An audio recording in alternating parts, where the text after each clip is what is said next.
Assalamualaikum warahmatullahi wabarakatuh. Perkenalkan, nama saya Elsa Umasita dengan NIM 222111220. Saya dari kelas 6J, mata kuliah Hukum Penanaman Modal. Langsung saja untuk yang pertama, jelaskan asas-asas hukum penanaman modal yang berlaku di Indonesia. Sesuai dengan maksud pembaharuan dan penyusunan Undang-Undang Penanaman Modal Pasal 3 Ayat 1 Undang-Undang Nomor 25 Tahun 2007 tentang penanaman modal menetapkan bahwasannya penyelenggaraan penanaman modal didasarkan pada asas-asas berikut. Untuk yang pertama yaitu asas kepastian hukum. Asas ini menegaskan bahwa dalam negara hukum setiap kebijakan dan tindakan dalam kegiatan penanaman modal harus berlandaskan hukum serta peraturan perundang-undangan yang berlaku. Kedua yaitu asas keterbukaan. Asas ini memastikan hak masyarakat untuk mendapatkan informasi yang tepat, jujur, dan tidak diskriminatif terkait dengan kegiatan penanaman modal. Untuk yang ketiga yaitu asas akuntabilitas. Asas ini mengungkapkan bahwa setiap kegiatan dan hasil dari pelaksanaan penanaman modal harus dapat dipertanggungjawabkan kepada masyarakat sebagai pemegang kekuasaan tertinggi sesuai dengan peraturan hukum yang berlaku di Indonesia. Untuk yang keempat yaitu asas perlakuan yang sama dan tidak membedakan asal negara. Asas ini menegaskan bahwa dalam pemberian layanan kepada penanaman modal tidak boleh ada perlakuan diskriminatif berdasarkan asal negara, baik bagi investor domestik maupun investor asing, sesuai dengan peraturan perundang-undangan yang berlaku. Untuk yang kelima yaitu asas kebersamaan. Asas ini mengajak seluruh investor untuk berpartisipasi secara kolektif dalam menjalankan usaha mereka guna mencapai kesejahteraan masyarakat. Untuk yang keenam yaitu asas efisiensi berkeadilan. Asas ini mengedepankan prinsip efisiensi statis berlandaskan keadilan dalam menciptakan lingkungan usaha yang adil, kompetitif, dan kondusif. Yang ketujuh yaitu asas berkelanjutan. Asas ini memastikan bahwa proses pembangunan melalui penanaman modal dilakukan secara terencana guna menjamin kesejahteraan serta perkembangan pesat dalam segala bidang kehidupan yang kita rasakan sekarang dan akan terus berlanjut di masa yang akan datang. Untuk yang ke-8 yaitu asas berwawasan lingkungan. Asas ini menekankan bahwa penanaman modal harus jadi prioritas utama dalam setiap tindakan serta kelestarian lingkungan hidup. Untuk yang ke-9 yaitu asas kemandirian. Asas ini mengutamakan pemanfaatan potensi dalam negeri dalam pelaksanaan penanaman modal, namun tetap terbuka terhadap investasi asing demi mendukung pertumbuhan ekonomi.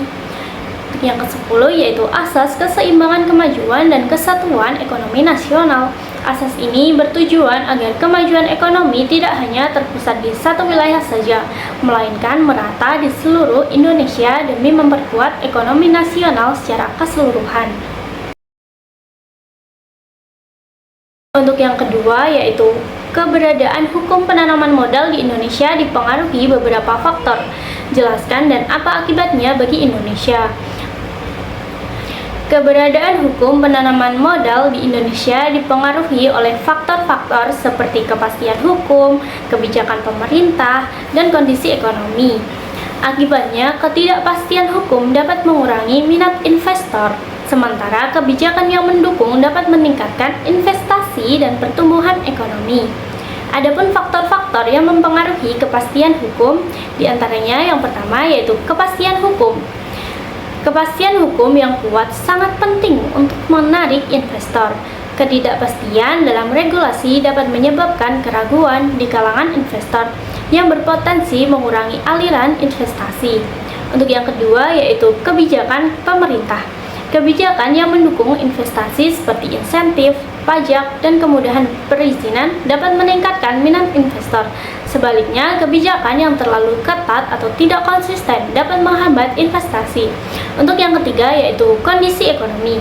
Stabilitas ekonomi dan pertumbuhan yang positif menciptakan lingkungan yang kondusif bagi investasi. Ketidakstabilan ekonomi seperti inflasi tinggi atau resesi dapat mengurangi daya tarik investasi. Untuk yang keempat yaitu infrastruktur. Ketersediaan infrastruktur yang memadai seperti transportasi dan komunikasi juga berperan penting dalam menarik investasi. Infrastruktur yang buruk dapat menjadi penghalang bagi investor. Untuk yang kelima yaitu sumber daya manusia. Kualitas tenaga kerja dan keterampilan yang tersedia di pasar juga mempengaruhi keputusan investasi. Tenaga kerja yang terampil dapat meningkatkan produktivitas dan daya saing perusahaan. Akibatnya bagi Indonesia yaitu dalam berbagai hal. Yang pertama, pertumbuhan ekonomi. Investasi yang meningkat dapat mendorong pertumbuhan ekonomi, menciptakan lapangan kerja, dan meningkatkan pendapatan masyarakat. Akibat yang kedua yaitu pembangunan infrastruktur. Aliran investasi dapat digunakan untuk pembangunan infrastruktur yang lebih baik yang pada gilirannya mendukung pertumbuhan ekonomi lebih lanjut. Akibat yang ketiga yaitu dampak sosial. Investasi asing dapat membawa teknologi baru dan praktik terbaik yang dapat meningkatkan keterampilan lokal dan meningkatkan kualitas hidup. Untuk yang keempat yaitu resiko ketergantungan. Terlalu bergantung pada investasi asing dapat menimbulkan risiko, terutama jika terjadi perubahan kebijakan di negara asal investor atau kondisi global yang tidak menguntungkan. Adapun soal yang nomor 3 yaitu berdasarkan Undang-Undang Nomor 25 Tahun 2007 tentang penanaman modal terdapat beberapa macam penanaman modal. Apakah terdapat persamaan? Jelaskan. Berdasarkan Undang-Undang Nomor 25 Tahun 2007 tentang penanaman modal terdapat beberapa macam penanaman modal yang dapat dikategorikan ke dalam dua jenis utama, yaitu penanaman modal dalam negeri dan penanaman modal asing. Adapun persamaan di antara keduanya yaitu yang pertama, tujuan investasi. Baik penanaman modal dalam negeri maupun penanaman modal asing memiliki tujuan yang sama, yaitu untuk meningkatkan pertumbuhan ekonomi nasional. Keduanya berkontribusi dalam menciptakan lapangan kerja yang pada gilirannya dapat mengurangi tingkat pengangguran dan meningkatkan kesejahteraan masyarakat. Selain itu, investasi dari kedua sumber ini membantu memperkuat daya saing Indonesia di pasar global dengan meningkatkan produktivitas dan inovasi. Kedua, yaitu regulasi yang sama. Penanaman modal dalam negeri dan asing diatur oleh UU Nomor 25 Tahun 2007 yang memberikan kerangka hukum yang jelas dan kepastian bagi para investor. Undang-undang ini menetapkan berbagai ketentuan mengenai prosedur investasi, hak dan kewajiban investor, serta perlindungan terhadap investasi. Dengan adanya regulasi yang sama, investor dari dalam dan luar negeri dapat memahami hak-hak mereka dan bagaimana cara beroperasi di Indonesia tanpa khawatir akan ketidakpastian hukum. Untuk yang ketiga yaitu bentuk investasi. Keduanya dapat mengambil bentuk investasi dalam berbagai bentuk, seperti modal dalam berbentuk uang tunai, barang, atau jasa yang dialokasikan untuk kegiatan usaha. Ini mencakup investasi dalam sektor-sektor yang berbeda, mulai dari industri, manufaktur, pertanian, hingga jasa. Fleksibilitas ini memungkinkan investor untuk menyesuaikan bentuk investasi mereka sesuai dengan kebutuhan dan potensi pasar. Keempat, hak dan kewajiban. Investor baik yang berasal dari dalam negeri maupun luar negeri memiliki hak dan kewajiban yang seimbang dalam menjalankan usaha mereka. Keduanya diwajibkan untuk mematuhi peraturan dan perundang-undangan yang berlaku, termasuk regulasi perpajakan, tenaga kerjaan, dan lingkungan. Di sisi lain, mereka juga berhak untuk mendapatkan perlindungan hukum dan dukungan dari pemerintah, sehingga menciptakan iklim investasi yang adil dan berkelanjutan. Untuk yang kelima yaitu peluang dan insentif. Baik penanaman modal domestik maupun asing memiliki kesempatan untuk mendapatkan berbagai insentif yang ditawarkan oleh pemerintah, seperti fasilitas perpajakan, pengurangan biaya izin, dan dukungan dalam pengembangan infrastruktur. Insentif ini dirancang untuk menarik lebih banyak investasi guna mendorong pertumbuhan ekonomi serta untuk meningkatkan daya tarik Indonesia sebagai tujuan investasi yang kompetitif. Selanjutnya yaitu soal nomor 4. Apa saja resiko-resiko yang mungkin dihadapi oleh investor asing di Indonesia dan bagaimana cara mengatasinya? Investor asing di Indonesia menghadapi berbagai risiko yang dapat mempengaruhi keputusan investasi mereka. Adapun beberapa risiko utama yang mungkin dihadapi beserta cara mengatasinya. Yang pertama yaitu risiko politik. Ketidakstabilan politik dan perubahan kebijakan pemerintah dapat mempengaruhi iklim investasi.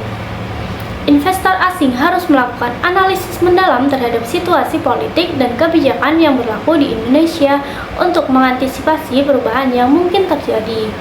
Kedua yaitu resiko ekonomi. Fluktuasi nilai tukar dan kondisi ekonomi makro yang tidak stabil dapat menjadi tantangan bagi investor. Untuk mengatasi risiko ini, investor dapat menggunakan instrumen hedging untuk melindungi nilai tukar dan melakukan diversifikasi portofolio investasi. Ketiga, risiko regulasi. Perubahan dalam regulasi yang mengatur investasi asing dapat mempengaruhi operasional bisnis. Investor perlu memantau perkembangan regulasi secara berkala dan mengikuti seminar atau workshop yang berkaitan dengan perubahan tersebut. Keempat yaitu risiko sosial dan budaya. Perbedaan budaya dan norma sosial dapat mempengaruhi hubungan bisnis. Investor disarankan untuk melakukan riset budaya dan beradaptasi dengan norma lokal, serta membangun hubungan baik dengan masyarakat setempat. Kelima yaitu risiko lingkungan. Isu lingkungan termasuk bencana alam dapat mempengaruhi operasional bisnis. Mengembangkan rencana manajemen risiko berencana dan menerapkan praktik bisnis berkelanjutan dapat membantu mengurangi dampak negatif. Keenam yaitu resiko infrastruktur. Keterbatasan infrastruktur di Indonesia dapat mengganggu operasional bisnis. Memilih lokasi dengan akses infrastruktur yang baik dan berinvestasi dalam teknologi yang meningkatkan efisiensi operasional adalah langkah yang dapat diambil. Dengan memahami resiko-resiko ini dan menerapkan strategi mitigasi yang tepat, investor asing dapat meningkatkan peluang sukses mereka di pasar Indonesia. Sekian penyampaian jawaban dari saya. Bila ada salah kata, saya minta maaf. Wassalamualaikum warahmatullahi wabarakatuh.